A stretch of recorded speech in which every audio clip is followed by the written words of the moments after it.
اعوذ باللہ السمیع العلیم من الشیطان الرجیم بسم اللہ الرحمن الرحیم یا ایہا الذین آمنوا اذا تداینتم بدین الی اجل مسمی فاکتبوه ولیکتب بینکم کاتب بالعدل ولا یأبی کاتب ان یکتب کما علمہ اللہ فلیکتب۔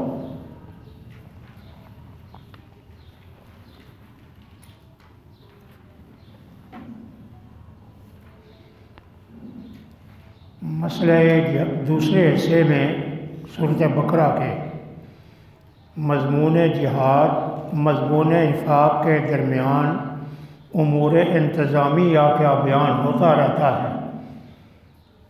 یہ درمیان میں آیت دین، یہ بھی امر انتظامی میں ایک انتظام بیان کیا گیا۔ امر انتظامی میں دین کے مسائل، قرضے کے مسائل، پہلے ذرا ترجمہ کر لیں۔ اے ایمان والو، اذا تداینتم، جب تم آپس میں دین کا معاملہ کرو، ادھار کا معاملہ کرو، کسی وقت مقرر تک لکھ لو اس کو۔ ولیکتب، چاہیے لکھے تمہارے درمیان، کاتب، لکھنے والا، بالعدل، انصاف کے ساتھ، ولا یأبی کاتب، انکار نہ کرے لکھنے والا، ان یکتب، کہ لکھے، کما علمہ اللہ، جیسے اس کو اللہ نے سکھایا، فلیکتب، چاہیے لکھ دے۔ ولیملل الذی علیہ الحق، اور بتلائے وہ شخص جس پر حق ہے، ولیتق اللہ، اور ڈرے اللہ سے جو اس کا رب ہے، ولا یبخس، نہ کمی کرے، منہ، اس سے، یعنی جس پر حق ہے قرض لینے والا، وہ لکھوائے اور اتنا لکھوائے جتنا اس نے حق دینا ہے، کمی زیادتی نہ کرے۔ فَإِنْ كَانَ الَّذِي، پھر اگر وہ شخص جس پر قرض ہے، سفیہاً، بے عقل ہے، اور ضعیفاً، یا کمزور ہے، اور لا یستطیع، یا آپ نہیں بتلا سکتا، یمل، بتلا سکتا، تو بتلا دے ولیہ، اس کا ولی، بالعدل، انصاف کے ساتھ، ولی کارگزار، اس کا کام کرنے والا۔ واستشہدوا، گواہ بنا لو، دو گواہ، من رجالکم، اپنے مردوں سے۔ فإن لم یکونا رجلین، پھر اگر نہ ہوں وہ دو مرد، ایک مرد دو عورتیں، ممن، ان لوگوں میں سے جن کو تم پسند کرتے ہو گواہوں میں سے، ان تضل، دو عورتیں اس لیے ہوں کہ بھول جائے ان میں سے ایک تو یاد کرا لے اس میں سے ایک دوسری کو۔ ولا یأبی الشہداء، انکار نہ کریں گواہ جب ان کو بلایا جائے عدالت میں۔ ولا تسأموا، اور نہ کاہلی کرو، یہ کہ لکھو اس کو چھوٹا معاملہ ہے یا بڑا معاملہ ہے۔ الی اجل، وقت مقرر تک، ذالکم، یہ بات زیادہ انصاف والی ہے اللہ کے نزدیک، اور بہت زیادہ درست ہے شہادت کے لیے، اور قریب ہے کہ تم ایک دوسرے کے ساتھ شبہ میں نہ پڑو، اللہ، مگر، یعنی لکھنے کی ضرورت نہیں جب ہو ایسی تجارت، سودا جو ہاتھوں ہاتھ ہو، جی، حاضرتاً، ہاتھوں ہاتھ، تدیرونہا، لیتے دیتے ہو اس کو آپس میں، نہیں ہے تمہارے اوپر گناہ کہ نہ لکھو اس معاملے کو۔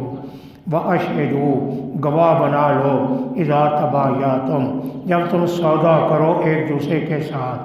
ولا یضار، نہ نقصان کرے لکھنے والا، نہ نقصان، یا یمن، نہ ضرر دیا جائے کاتب، نہ گواہ۔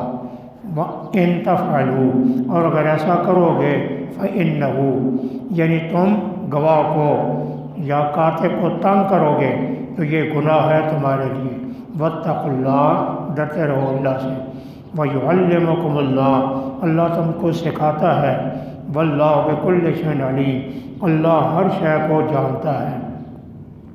وَإِن كُنتُمْ سَفَرًا عَلَىٰ سَفَرٍ، اور اگر تم سفر میں ہو، وَلَمْ تَجِدُوا كَاتِبًا، اور لکھنے والا نہ پاؤ، فَرِحَانٌ، تو رہن رکھ لو، مقبوضہ قبض کی ہوئی، یا جو منع کرے گروی رکھ لو کسی چیز کو قبض کی ہوئی۔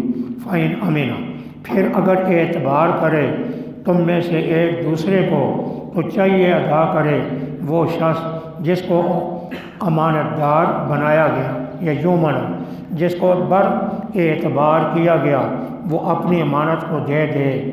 وَلْيَتَّقِ اللَّهَ، ڈرتا رہے اللہ سے جو اس کا رب ہے۔ وَلَا تَكْتُمُوا الشَّهَادَةَ، نہ چھپاؤ گواہی کو۔ وَمَن يَكْتُمْهَا، جو شخص چھپاوے گواہی کو، بے شک گناہگار ہے اس کا دل۔ واللہ، اور اللہ تمہارے کاموں کو خوب جانتا ہے۔ آیت دین قرآن میں سب سے لمبی آیت کریمہ ہے۔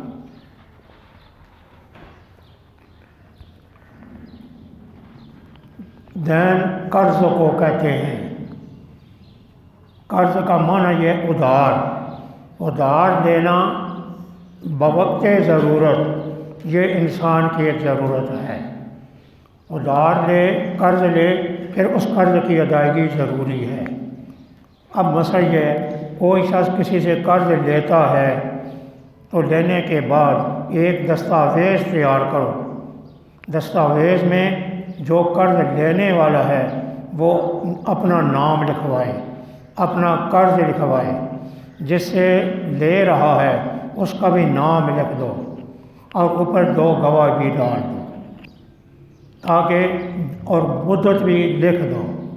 اس مدت کے بعد اس کو ادائیگی ضروری ہو جائے۔ نمبر 2، اگر کوئی چیز خرید و فروخت کرو، ایک آدمی نے کسی کو چیز خریدی، خریدنے کے بعد اس کی قیمت طے ہو گئی، لیکن خریدنے والا کہتا ہے میں تم سے ادھار میں لے رہا ہوں، اتنے مہینے کے بعد میں تمہیں ادا کروں، تو اس یہ سودا لکھ دو دستاویز پر، اور لکھنے کے بعد 2 اوپر گواہ ڈال دو۔ 2 گواہ کون ہوں؟ دونوں مرد ہوں، یا ایک مرد 2 عورتیں ہوں۔ لکھوانا کس کا کام ہے؟ جس نے قرض دیا اس کا کام ہے۔ لکھنے والا لکھنا چاہیے، لکھنے والا مزدوری لے تو اس کی مزدوری لینا بھی جائز ہے، دستاویز کی لکھنے کی مزدوری جائز ہے۔ اب جو آدمی قرض لینے والا ہے وہ عبارت لکھوائے، لیکن قرض جو دینے والا ہے اس کی موجودگی میں لکھوائے، اور وہ دیکھے کہ یہ لکھ رہا ہے۔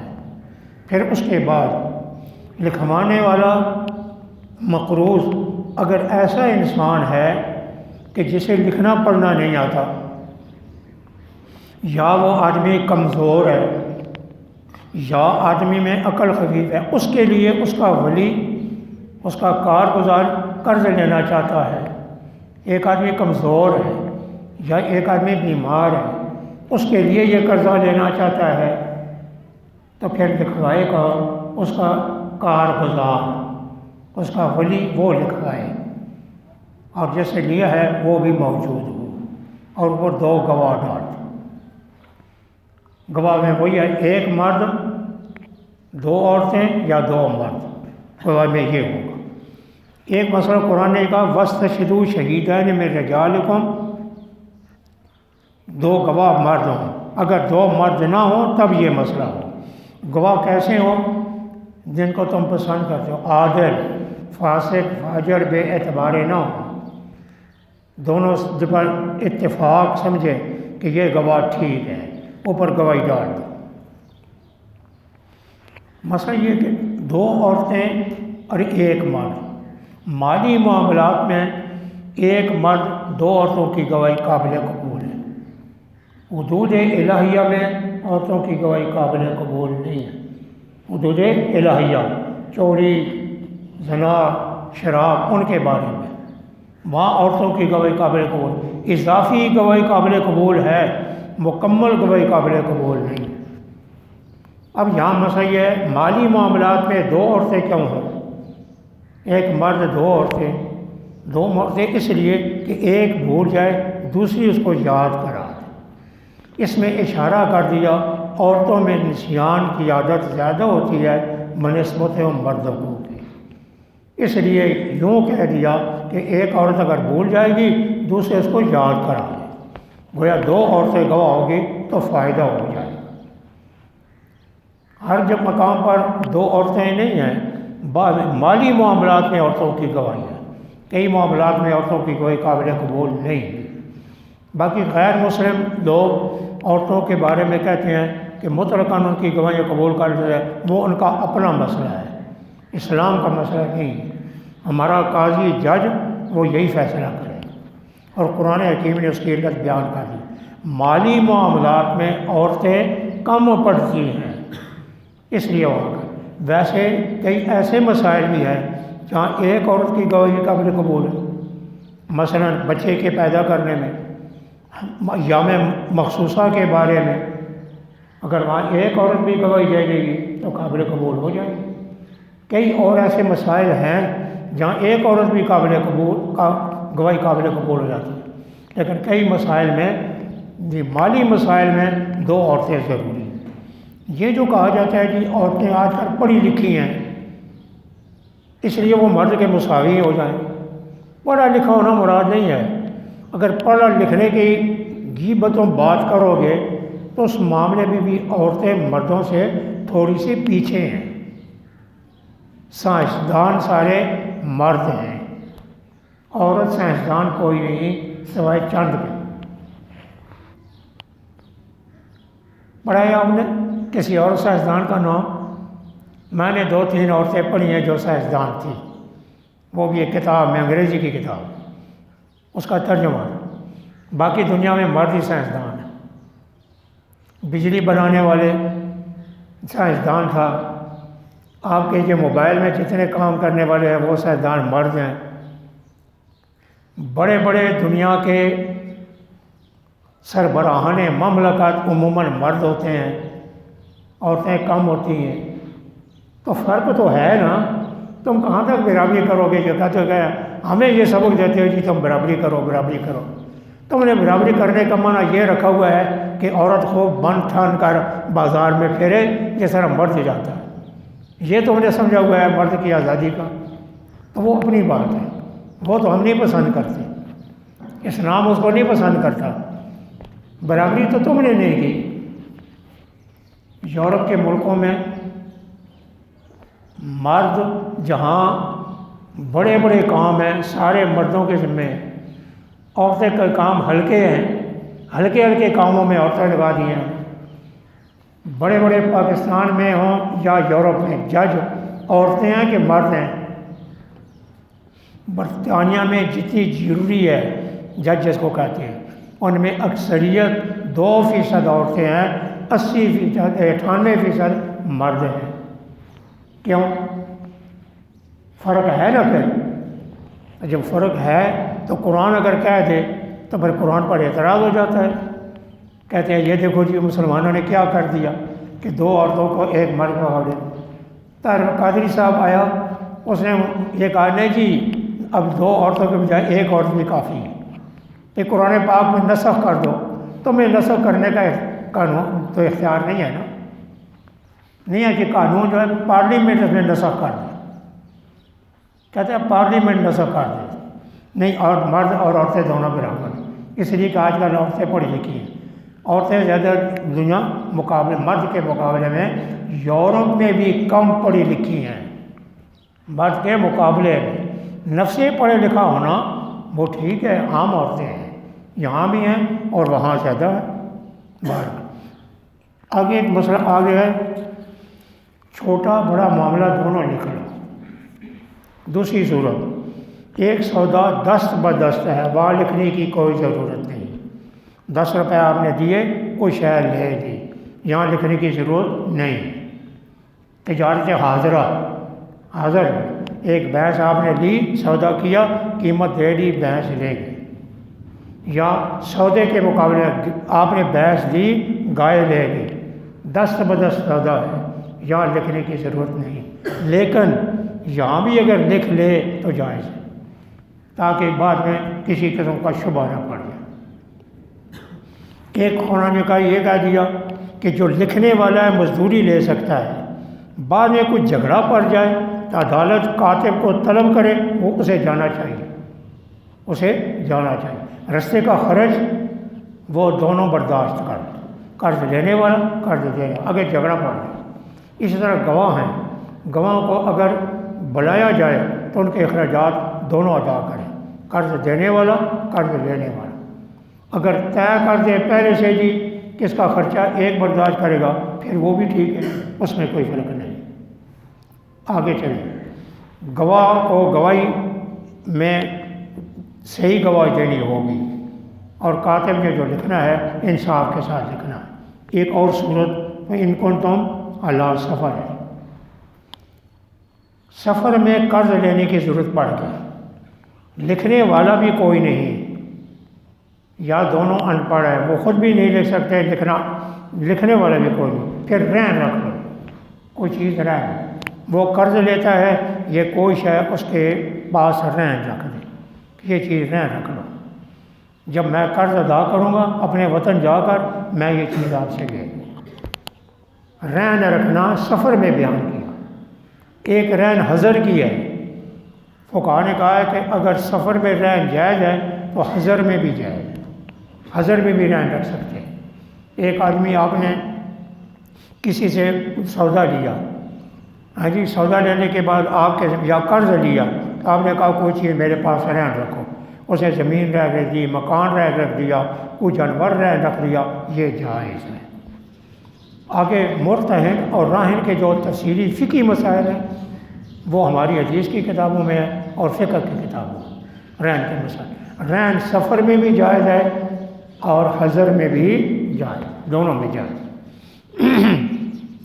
فَإِنْ أَمِنَ بَعْضُكُمْ، اگر ایک آدمی دوسرے سے قرض مانگتا ہے، قرض دینے والا کہتا ہے یہ لے لو، نہ لکھتا ہے نہ اسے کہتا ہے رہن رکھو، دے دیتا ہے، اس نے امین سمجھ لیا کہ یہ قرض مجھے واپس کر دے، یا کوئی شے دی اس کی قیمت ادھار کر لی، زبانی لکھا بھی نہیں، امین سمجھ کر چھوڑ دیا، کہتے ہیں یہ بھی جائز۔ پھر قرآن نے یہ کہہ دیا جس کو امین سمجھا گیا امانت دار، تو اسے چاہیے کہ وہ اپنے اعتبار پر پورا اترے، اپنے اعتبار پر پورا اترے، یعنی موقع کے بعد، وقت کے بعد اسے اپنا قرض دے دینا چاہیے، خیانت نہ کرے۔ ایک اور حکم، فلا تکتموا الشہادہ، شہادت کو چھپانا حرام ہے۔ اب یہاں فقہا نے کہا جہاں مدعی مدعا علیہ کا کوئی جھگڑا ہو، مدعی کے پاس گواہ ہیں، مدعی گواہ کو کہتا ہے تو میرے حق میں جا کر گواہی دو، تو اگر مدعی کا حق ضائع ہوتا ہے، اگر یہ گواہی نہ دیں تو ان کے لیے لازم ہے کہ گواہی دینے کے لیے وہاں جائیں۔ اگر رستے کا خرچہ پڑتا ہے تو وہ خرچہ مدعی برداشت کرے۔ نمبر 2، اگر مدعی نے جو گواہ ہیں لیکن یہ اگر شہادت نہ دیں تو اس سے نقصان کوئی نہیں ہوگا، پھر ان کے لیے شہادت دینا ضروری نہیں۔ مثلا 2 گواہ تو ڈالے ہیں لیکن اور گواہ بھی موجود ہیں تو پھر ان کے لیے جانا ضروری نہیں۔ کتمان شہادت حرام ہے بشرطے کہ مدعی کا حق ضائع ہوتا ہو، اگر مدعی کا حق ضائع نہ ہو تو پھر شہادت کو چھپانا گناہ نہیں، یعنی نہ جانا گناہ نہیں، یہ بات ختم ہو گئی۔ قرآن نے یہ کہہ دیا جو چھپائے گا اس کا دل گناہ گار، آیت دھیان ختم ہو گئی۔ للہ ما فی السماوات، توحید کا 3 مرتبہ ذکر ہے، اب آخری مرتبہ ذکر ہو، کیونکہ 4 دفعہ مختلف جگہ پر مسئلہ توحید کو پہلے حصے میں بھی اور دوسرے حصے میں بھی ذکر کیا۔ للہ ما فی السماوات، ترجمہ پہلے کر لیں، اللہ ہی کا ہے جو کچھ آسمانوں میں ہے جو زمین میں ہے۔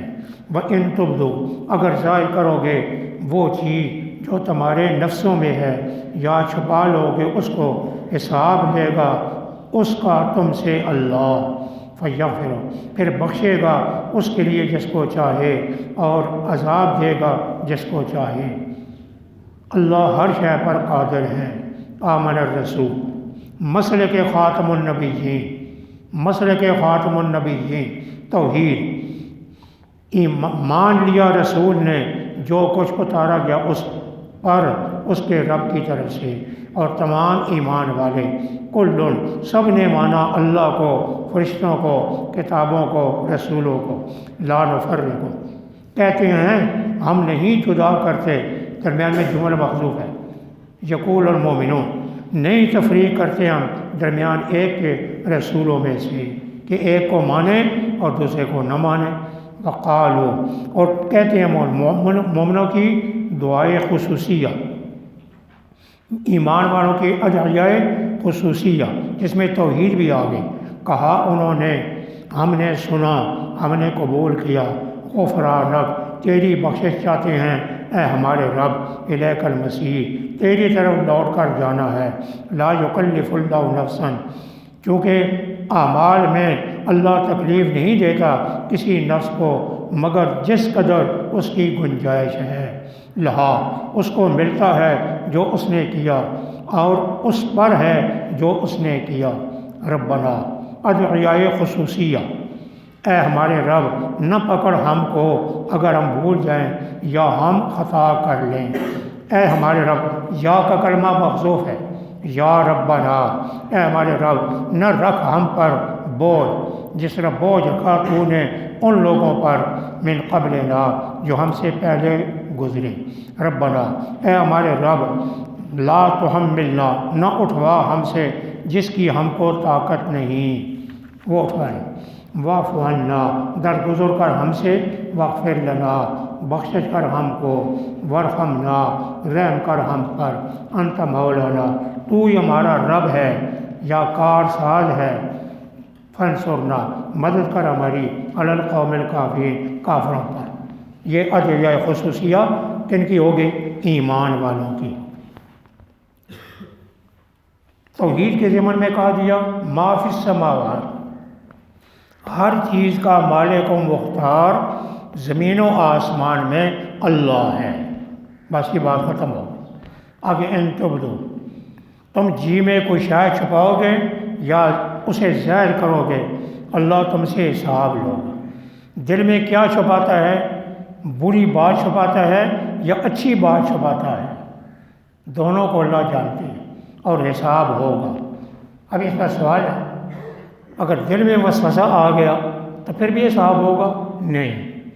حضرت نے فرمایا وسوسے کا حساب نہیں ہوگا، وہ بات جو تم نے قصداً اپنے ذہن میں سوچی اور اس پر عمل کرنے کے ارادے پر عزم کر لیا پھر گرفت ہو جائے گی۔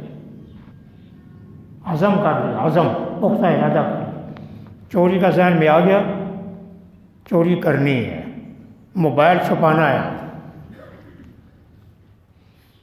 ارادہ، اب اس ارادے کو مکمل کرنے کے لیے عمل کرے گا، لیکن عمل نہ ہو سکا، اگلا جاگ پڑا، جی کسی نے دیکھنے والا دیکھ رہا تھا، دیکھ لیا، عزم تو کر لیا نا اس نے، گناہ ہوگا، اب حساب ہوگا، عزم علی المعصیہ۔ اب یہاں کیا ہے؟ نیکی پر معصیت، پھر نیکی کی نہیں، اس پر بھی ثواب مرتب ہو جاتا ہے۔ ایک درجہ اور ہے جس میں برائی تو نہیں لکھی جاتی، جس کو کہتے ہیں نیم پختہ ارادہ، اردو زبان کا یا عربی زبان کے رفظ ہونا کا نیم پختہ ارادہ برائی کا کرے، نیم پختہ ارادہ برائی کا کرے تو نقصان ہوتا ہے لیکن حرام نہیں ہوتا، وہاں کچھ سزا ملے۔ نیم پختہ ارادہ نیکی کا کرے تو ثواب مل جائے گا، ثواب وہ مل جائے گا، نیم پختہ ارادہ کرے تھوڑا سا۔ بہرحال یہ تھوڑا سا فرق ہے اس میں۔ اگلی لفظ بھی آ رہے ہیں یغفر لمن یشاء یعذب من یشاء آمن الرسول بما انزل الیہ من ربہ، ایمانیات آمنہ سے اشارہ کیا ایمانیات کی طرف۔ کن کن چیزوں کے ساتھ ایمان لانا توحید میں ضروری ہے؟ اللہ، جی، فرشتے، کتابیں، رسول۔ پھر رسولوں میں کوئی تفریق ایمان لانے میں نہیں ہے، ایمان لانے میں کوئی تفریق نہیں ہے، فضائل ہیں اپنے اپنے، لا نفرق بین احد۔ ایمانیات میں پہلے اللہ ہے۔ اسلام نے تمام ایمانیات کا محور اللہ کو رکھ دیا۔ کس کو رکھا؟ اللہ کو۔ ایمانیات کا محور کون ہے؟ اللہ۔ الہیات کا میزان قرآن نے سورہ اخلاص میں بیان کیا۔ الہیات کا میزان ترازو وہ کون ہے؟ قل اللہ احد۔ قل اللہ احد پر جو مسلک منطبق ہوتا ہے اس کو مانو، جو قل اللہ احد پر مسلک منطبق نہیں ہوتا اس کو مت مانو۔ اب اس میں 4 جملے ہیں، اللہ احد، صمد، لم یلد ولم یولد، 4 ہو گئے، لم یکن لہ کفوا احد، 5 جملے ہو، 5 چیزیں ہو۔ احدیت، اکائی، کیا ہو گئی؟ اکائی۔ اب جو اکائی میں نکل گیا، جو مذہب اکائی میں نہیں آتے وہ کنڈم کو نہیں مانیں گے۔ تثلیث اکائی میں آ رہی ہے، ہم نہیں مانتے۔ ہندو مذہب اکائی میں آ رہا ہے، نہیں آ رہا، ہم نہیں مانتے۔ ہندو کہتے ہیں خدا سب میں، سب مخلوق میں، ہم کہتے ہیں نہیں، سب مخلوق خدا کی ہے۔ وہ کہتے ہیں سب مخلوق میں خدا ہے، ہم کہتے ہیں سب مخلوق خدا کی ہے۔ یہ کہتے ہیں وہ کیا کہتے ہیں؟ خدا مخلوق میں ہے، ہم کہتے ہیں نہیں، خدا مخلوق میں نہیں، خدا مخلوق خدا کی ہے، خدا کی مخلوق۔ یہ فرق ہے ہمارے اور کے درمیان۔ پھر وہ اوتار باہر مانتے ہیں، یہ نکل گئے، کیوں؟ احد میں نہیں ہے۔ کئی اس میں ہندو کے بہت سے فرقے ہیں، وہ نکل جائیں۔ اس طرح زرتشت ہیں، کچھ مجوسی ہیں، وہ خیر شر دونوں کا خالق الگ الگ مانتے ہیں، 2 خدا۔ احدیت میں وہ بھی نہیں، مجوسی خالق الشر و خالق الخیر، وہ بھی نکل گئے، اس میزان میں وہ بھی نہیں آتے۔ لم یلد ولم یولد، اللہ الصمد، خدا لازوال ہے۔ کیا ہے؟ خدا۔ اب اللہ اگر انسان کی شکل میں آ جائے تو زوال میں ہوگا یا لازوال ہوگا؟ زوال میں ہوگا، مرے گا نا وہ کیا ہوگا؟ مرے گا، پیدا ہوگا، تو زوال ہو گیا نا، تو پھر ہم اس کو نہیں مانیں۔ خدا انسان کی شکل میں نہیں آ سکتے۔ الصمد میں تجسیم کی نفی ہو گئی، خدا انسانی شکل نہیں اختیار کر سکتا۔ اسی طرح دوسری شکل بھی نہیں اختیار کر سکتا، کیوں؟ اس میں تجسیم آ گئی، اس میں نفی ہو جائے گی۔ لم یلد ولم یولد میں مشرکین قومیں جو فرشتوں کو جز مانتی ہیں، جیسا کہتے ہیں اللہ نے اولاد بنائی، وہ اس میں نفی ہو جائے گی۔ یہ لم یولد جو ہے نا، خدا کے ماں باپ نہیں ہے، اس کے بارے میں نے آپ کو پہلے ایک اشارہ دیا تھا کہ ہندو قوموں میں سے بعض لوگ کہتے ہیں خدا کیا ہوتا ہے؟ پیدا ہو جاتا ہے۔ کیا ہوتا ہے؟ انسان کی شکل میں پیدا ہوتا ہے۔ یہ ان کی اصل میں بنیادی طور پر ایسی قوموں کی نفی ہے، کیونکہ قوموں کے عقائد نظریات نقل ہو کر ہمارے سامنے نہیں آئے، لیکن قرآن جو ہمیں بتا رہا ہے یہ اشارہ کر رہا ہے کہ کوئی قومیں ایسی تھیں جو کہتی تھی کہ خدا پیدا ہوتا ہے۔ پھر لم یکن لہ کفوا، اس میں وہ قومیں ہیں جو خدا کے ساتھ برابری کرتی ہیں، اس کا بھی اختیار ہے، اس کا بھی اختیار ہے، یہ بھی مختار کل ہے، یہ بھی مختار کل ہے۔ اس لیے ہم کہتے ہیں اللہ مختار کل ہے، رسول مختار کل نہیں ہے۔ یا جو قومیں دوسری کہتی ہیں کہ خدا کے اوتار مختار کل ہیں، وہ بھی غلط ہے۔ کرشن مہاراج، رام چندر جی، یہ کون ہیں؟ یہ بھی مختار ہے۔ ہم کہتے ہیں یہ مختار نہیں، یہ بندے ہیں، انسان ہیں، یہ مختار نہیں۔ تو میزان الہیات کون ہے؟ سورہ اخلاص، اس لیے یہاں ہی قرآن میں اشارے کر دیے۔ محور کیا ہوا؟ اللہ ہو گیا۔ اب اللہ نظر نہیں آتا، دیکھا نہیں جاتا، ہمارے ساتھ براہ راست کلام بھی نہیں کرتا، بلند و بالا ہے، عارف سے کلام بھی نہیں کرتا، تو پھر کس طرح ہمیں اللہ کی مرضی معلوم ہوگی؟ پھر رسول آ گیا کہ عام انسانوں کے درمیان اور اللہ کے درمیان رسول واسطہ ہو، عام انسانوں کے درمیان اور اللہ کے درمیان رسول واسطہ ہو۔ خدا نے رسولوں کو، انسانوں کو واسطہ بنا دیا۔ ان انسانوں کو جن کو واسطہ بنایا ان کو رسول کہتے ہیں۔ ایمان بالرسل آ گیا، ان کو ماننا پڑے گا۔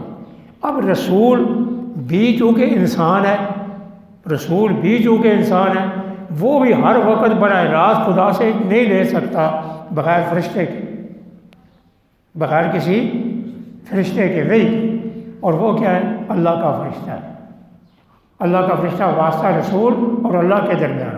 ہاں براہ راست بعض دفعہ اللہ تعالیٰ رسول پر القاء کر دیتا ہے، الہام کر دیتا ہے، براہ راست الہام ہو جاتا ہے، کلام نہیں ہوتی، کلام بعض رسولوں کے ساتھ ہوئی، صرف موسیٰ علیہ السلام کے ساتھ۔ تو ہم نے فرشتوں کو بھی مان لی، فرشتے بھی اس میں آ گئے، کتابیں کس لیے آ گئی؟ رسول کتاب پیش کرے گا۔ لہٰذا یہ چار چیزیں بنیادی، تقدیر جو ہے وہ اس کے تابع ہو کر آ گئی۔ ایمان مجمل، ایمان مفصل میں یہ چیزیں موجود ہیں۔ اس لیے قرآن نے یہاں تین چیزیں بیان کر دی۔ اچھا، اللہ، ملائکہ، کتب، رسل، یہ چار چیزیں بیان۔ اسلام کی ترتیب یہ ہے، باقی جو مذاہب ہیں ان کی ترتیب اپنی، ان کی طرف ہم نہیں جانتے۔ آگے مسلمانوں کی، ایمان والے کے درمیان میں جملہ، یا یکلف اللہ نفسا الا وسعہا، تکلیف مالا یطاق کی نفی۔ اللہ ایسی تکلیف نہیں دیتا جو انسان برداشت نہ کر سکتا ہو۔ اگر آپ کے پاس پانی نہیں تو وضو کرنا لازمی نہیں، آپ تیمم کر لیں۔ پہلی امتوں میں تیمم نہیں تھا تو بغیر تیمم کی نماز پڑھ لیتے ہوں، اللہ کا حکم موجود ہوگا۔ آپ کے پاس کپڑے نہیں، بالکل ہی نہیں، دینے والا بھی کوئی نہیں، بے شک ننگے نماز پڑھ لیں، فرضیت سطر اٹھ جائے گی۔ لا یکلف اللہ نفسا الا وسعہا، طاقت میں سارے مسائل اس طرح ہیں۔ آگے ایک دعا ہے کہ ہمارے رب لا تؤاخذنا، دعا ہے نا، نسیان اور خطا کی شکل میں یا اللہ ہم پر مواخذہ نہ کرنا۔ اللہ نے یہ دعا ہم نے کی، اللہ نے قبول کر لی، اس لیے کہہ دیا رفع عن امتی الخطا والنسیان، میری امت سے خطا اور نسیان معاف اور اٹھا دیا گیا۔ امتی کا لفظ تخصیص کے لیے نہیں ہے، پہلی امتوں کے لیے بھی یہی قانون کہ خطا نسیان کی شکل میں گناہ نہیں ہوتا۔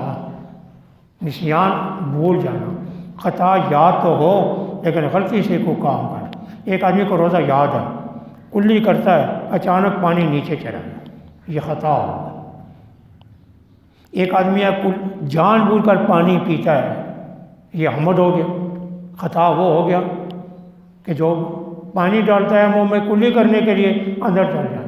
قطرے خطا، شکار کو مارنا چاہتا ہے، انسان کو لگ گئے تو گناہ نہیں ہوگا، دیت ہوگی قطرے خطا کی، لیکن گناہ قتل نہیں ہوگی۔ کیوں؟ آپ نے خطا کی، خطا کہتے ہیں نسیان، بھول جانے میں کوئی کام کر لے، اگر ہم نماز میں بھول جائے تو اللہ مواخذہ نہیں کرتا۔ ہاں مواخذہ دنیا ہوگا، دنیوی مواخذہ۔ دنیوی مواخذہ کیا ہے؟ آپ نے نسیاناً کسی کا برتن توڑ ڈالا، حذیفہ نے بھول کر برتن توڑ ڈالا تو برتن دینا پڑے گا۔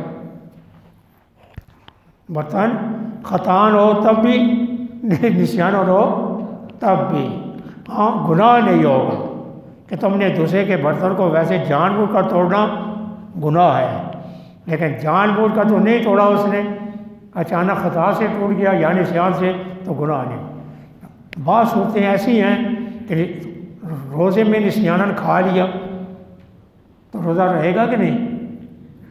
رہے گا نا. یہاں نسیان معاف ہو گیا.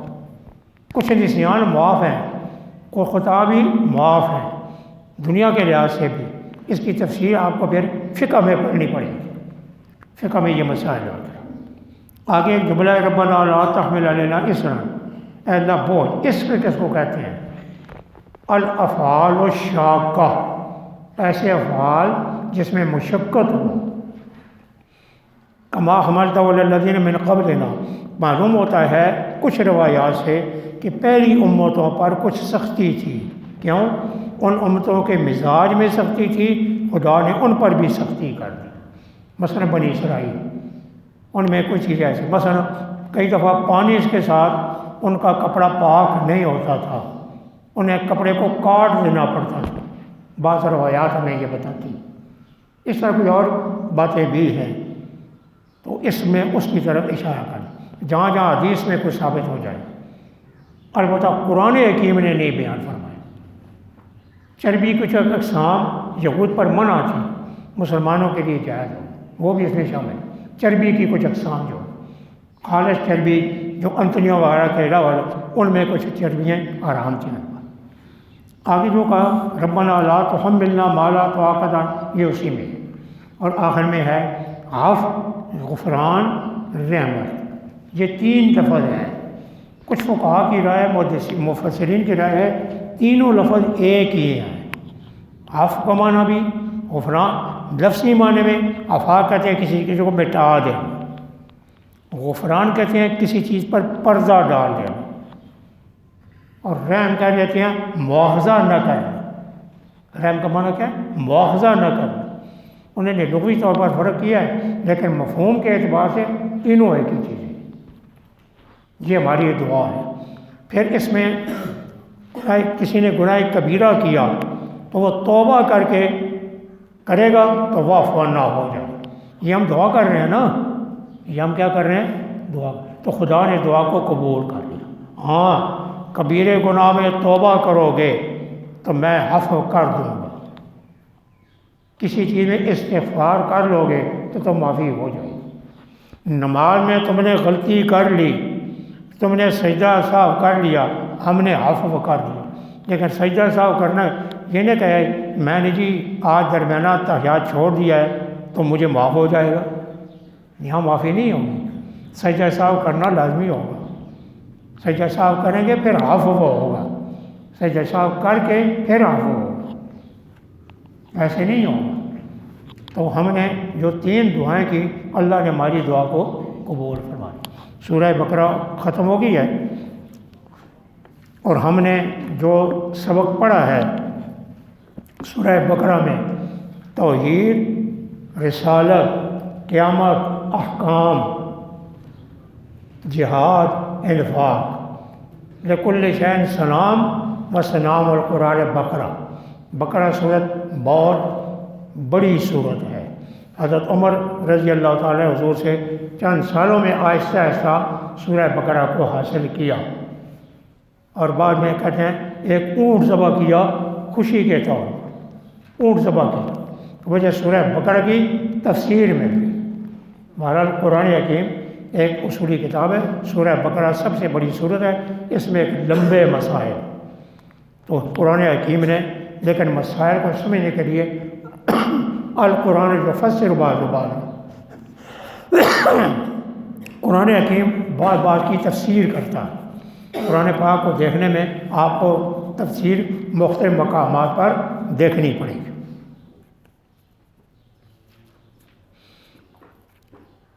طلباء کرام کو ترغیب کی ہلکی پھلکی سزا دینا یا غیرحاضری پر جرمانہ کرنا شرعاً کیسا ہے؟ دونوں چیزیں جائز ہیں.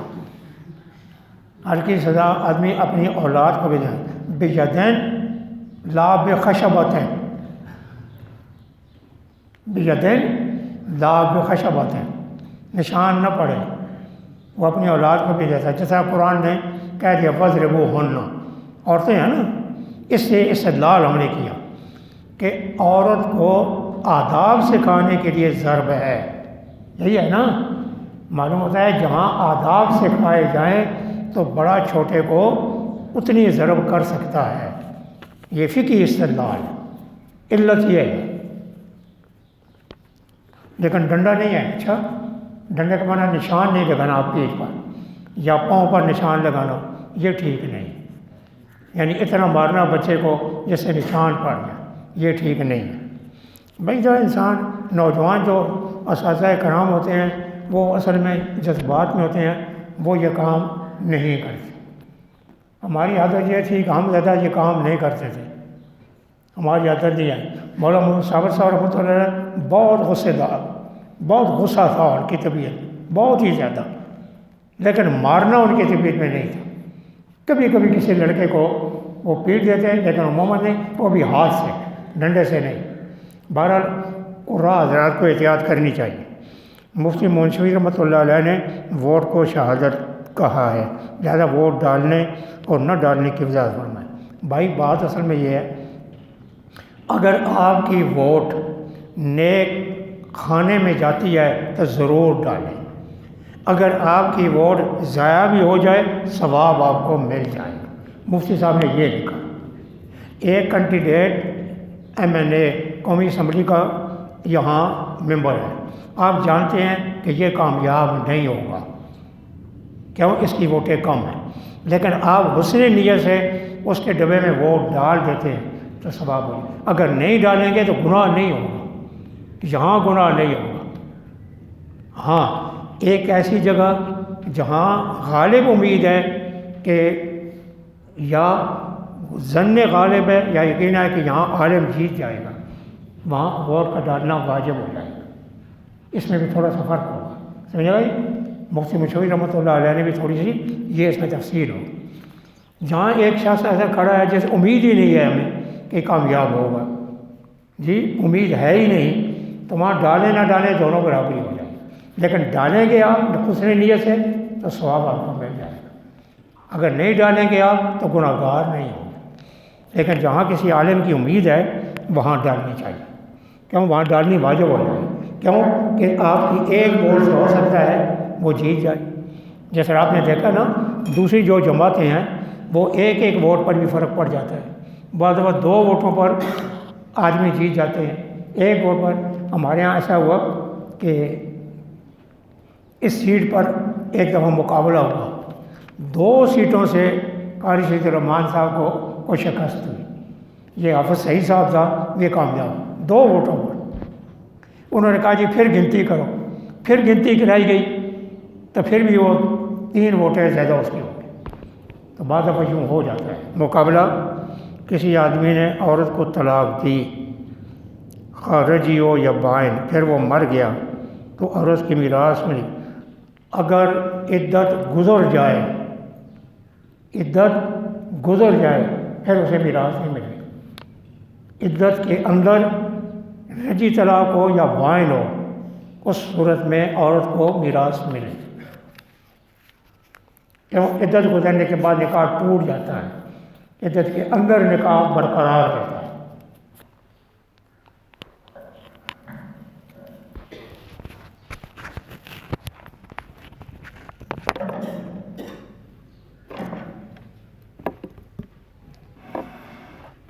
تفصیل سنبھال سر بیٹا۔